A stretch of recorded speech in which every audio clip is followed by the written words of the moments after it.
You focus on gridlock. Is the gridlock forward than the different than the gridlock of recent years? Well, in terms of economic policy, Tom, probably not. I mean, what we're going to see, I think, is some level of stimulus package. It won't be what it would have been, had there been a 100% control by the Democrats, but there will be a package. And if you think about the trifecta from a stock market standpoint, you have the Fed, holding rates very low for the next 2.5 years.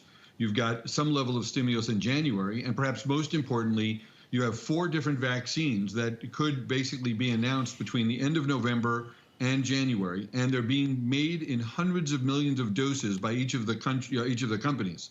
The combination of knowing that there would be an end to the pandemic in 2021, stimulus in the market sometime in January, and a known who the president is quite a a bolus of news that can propel the market higher. And I believe that that's a combination of those things that's actually happening right now.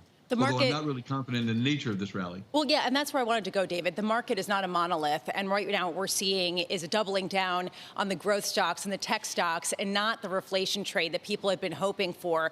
The neat narrative that we were talking about is the Fed is going to have to provide more support. Rates are going to stay low, and that necessarily we're not going to get that faster growth from a higher fiscal support package. Is the neat narrative correct, or are we going to get that stimulus in the form of just economic growth and recovery as the vaccine gets implemented?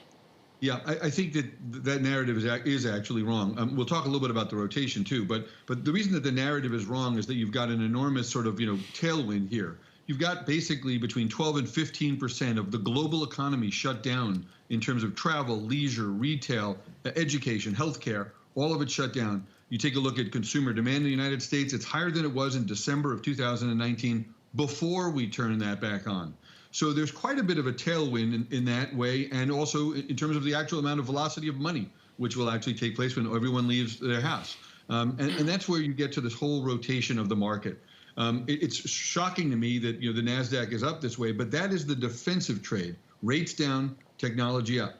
And that's what tells me that people actually are still scared. Once we see that change, I think that'll be indicative of what will happen over the next couple of years as the regular market comes to bear.